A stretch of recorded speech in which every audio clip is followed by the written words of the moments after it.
Hi everyone, Kenfinity here, and here are my top 5 guilty pleasure movies. Starting off with how the first villain says, "The League of Extraordinary Gentlemen."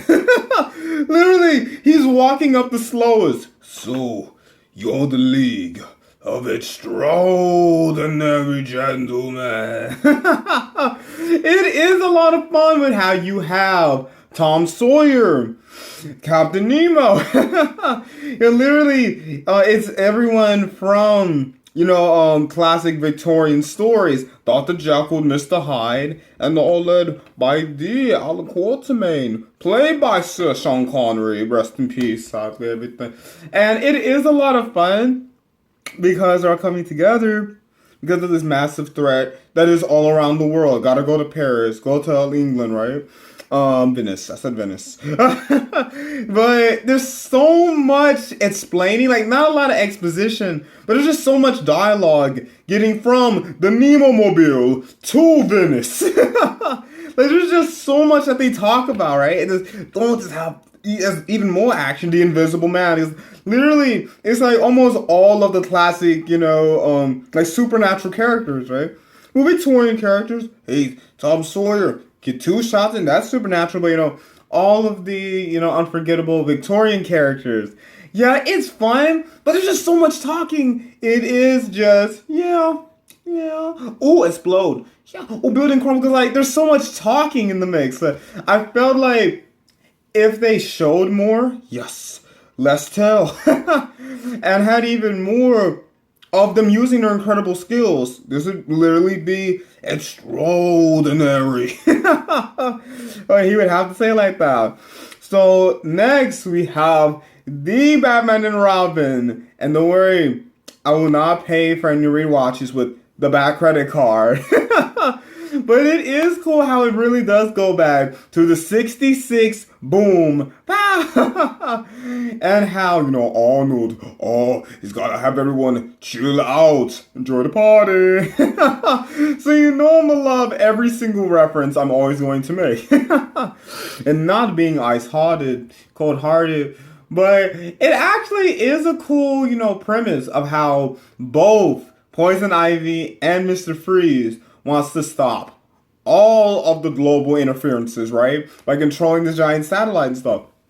But it's so bogged down with trying to factor in Alfred is dying. No. We have his niece who becomes Batgirl. Interesting. But there's so much that is being drugged. Robin wanting more respect. Going out to all of the midnight, motorcycle races. They have no trophies. But he's going to win.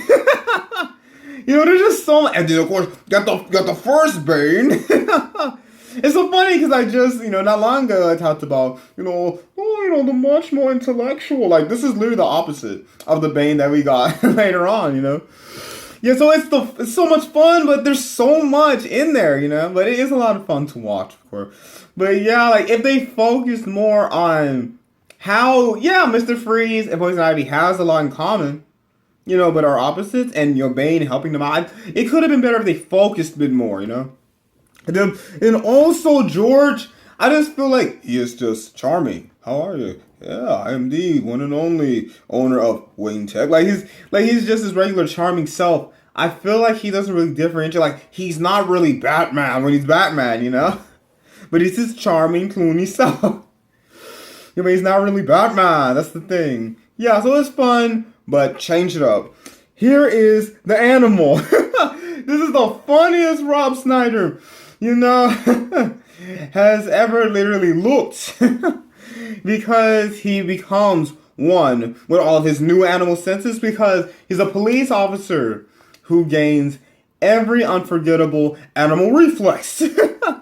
And to impress the love of his life while his partner, police partner, and the chief, played by Ed Asner, is sticking to the book. Well, now he has, with the help of his scientist friend, because should I have rewatched it? I can't wait to. But I didn't rewatch it, so his scientist friend is part of the reason why he gets all these animal tendencies, like he literally can do animal things, right? It's so funny. But it's mainly guilty pleasure because I know more stakes. Cheap jokes. Like, that's the thing with comedies. This is hilarious. Like that humor 5 years ago. But it is funny. It's so funny. And how, stands up for himself, loves his life. Everyone in the police system, everyone in the town is being protected by the police department. So it is hilarious. Next, this movie, I think this movie is good, as a kid's movie, but I know it was like, really? The snow day? But it's hilarious, like, it's one of the few theatrical Nickelodeon movies. There's more, but come on. You don't really think of them as Nickelodeon movies? But it's so funny how our young man, Hal, his teenager, wants to impress Claire, this amazing diver at his school. He has the two best friends. And one of them, super close, young lady, super close too. But Hal's got to impress Claire. In the meantime, his little sister and her friends are trying to keep the snow. They want to have a snow day. Cannot go to school. Water throwing. Man, all the water balloons at their principal. Hey, no snow for you. He picks up the radio. No for you. But then, and his dad would like for there to be snow because he is Tom. He is Tom Branston, the Channel 8 weatherman, who's going up against Chad Simmons. It's hilarious what happens to Chad Simmons. All the way at Channel 5. Everyone is watching Chad Simmons. But oh, here comes Tom. It's so funny. And so, the sister, first, their mom is a workaholic. All the time, And their little brother, man, he's going to have an eruption in his soup. Because he blows all the bubbles with a straw. Yeah, Mount Mount V8 Suvius, like V8 juice. And the young girl, she makes a wish so they can have a snow day. They have the massive snow day. And it's kind of like a Disney Channel original movie that came out the same year. It's so funny because now, like, how he's got to get to Claire. Like, now there's snow in the way and stuff. And the kids are trying to stop the old snowplow man, played by Chris Elliott. And he has his lovely Trudy. And, Tom, played by the one and only Chevy, is trying to outshine Chad Simmons. You want the weather? Oh, yeah, that's that. You want the weather?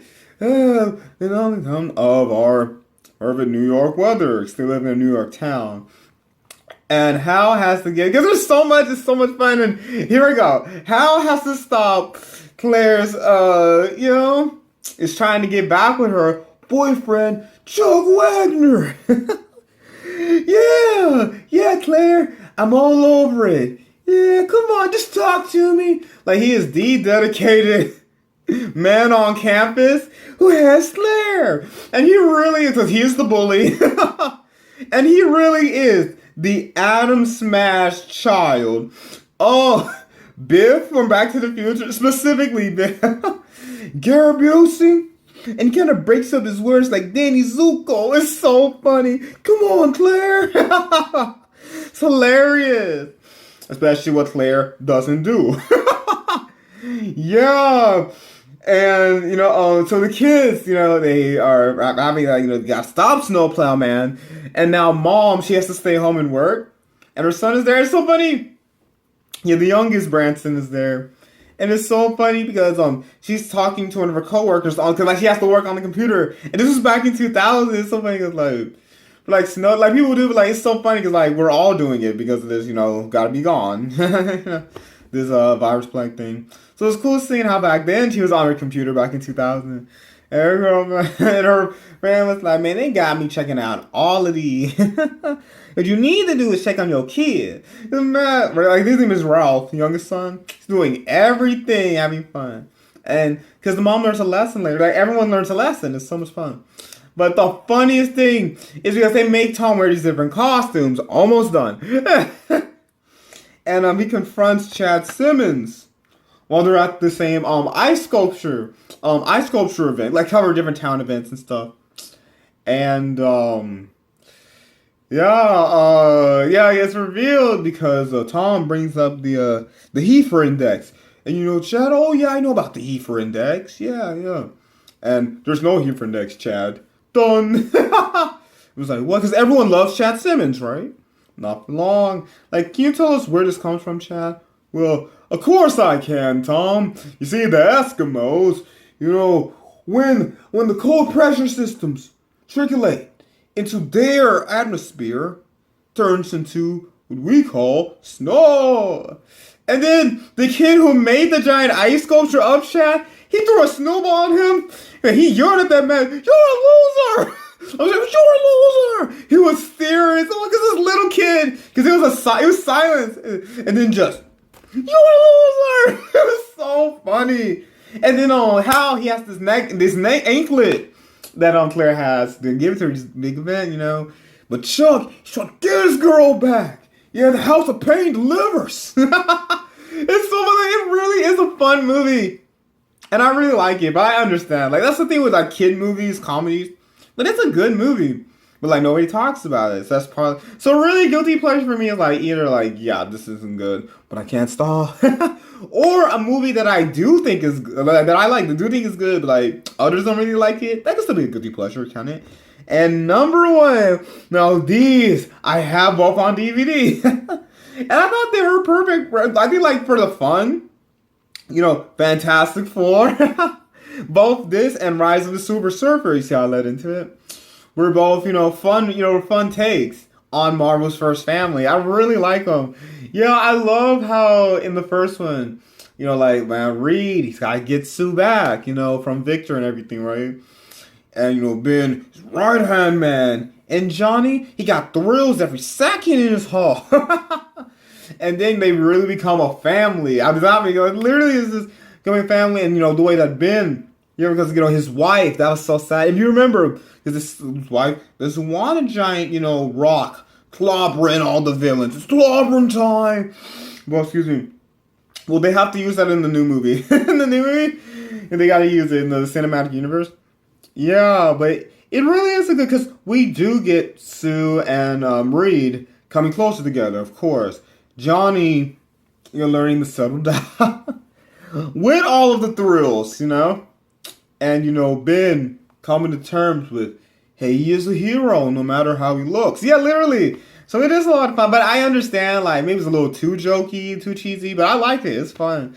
And then I like Silver Surfer. It's like, wow, and Galactic. But, like, it was weird how Galactus was the giant space cloud. Like, I don't know why they did that. But that was good. And then you got the military with Andres Burris being so official in the front. And then Kerry Washington's in there. Yeah, it was good. I like it. I like them. Yeah, that was the wedding. Yeah, I haven't rewatched it. I haven't watched it in so long. That was the wedding of Reed and Stu. And then they lost their powers and they got them back. I like it. So I think those movies are fun movies. Like, I think that they're good in a fun way, But I'm just like real Fantastic Four cinema, but I still like them. So yeah. So either it is a bad movie, I don't mind, or it's a good movie to me, and yeah, I see the splats that everyone, reviewed it with. And every, rotten website. Well, the website is amazing. So yeah, thank you so much for watching. I know I was busy. Here I am. So, thank you so much. And please let me know, what are some of your favorite guilty pleasure movies? Either because, rewind, either it is a bad movie, and you still like it. I got some honorable mentions, like Wild Wild West. I just watched a really funny romantic comedy, Just Friends, and it is so funny. But, so many of those romantic comedies. Because they have good, messages, but some of the execution, cheese city, am I right? Cheesy. But they're good. They're fun movies, So there's a lot of movies that I think are good, but like, yeah, some things can be better. Or movies that I like and then others don't. So there's a lot of movies like that, of course. Of course, that's opinion and cinema. Always, who's going to give the, like Cisco, who's going to give, or, why did I just forget his name with the, with the afro and the glasses? Yeah. Yeah, so there are so many different takes on movies. So please let me know, what are some of your favorite guilty pleasures, either for, it is bad, but you like it, or it's good and others don't. So please let me know. Thank you so much for watching. Please like, subscribe, and notification bell so you know when all new videos come out. And these videos, Harris-Kenfinity.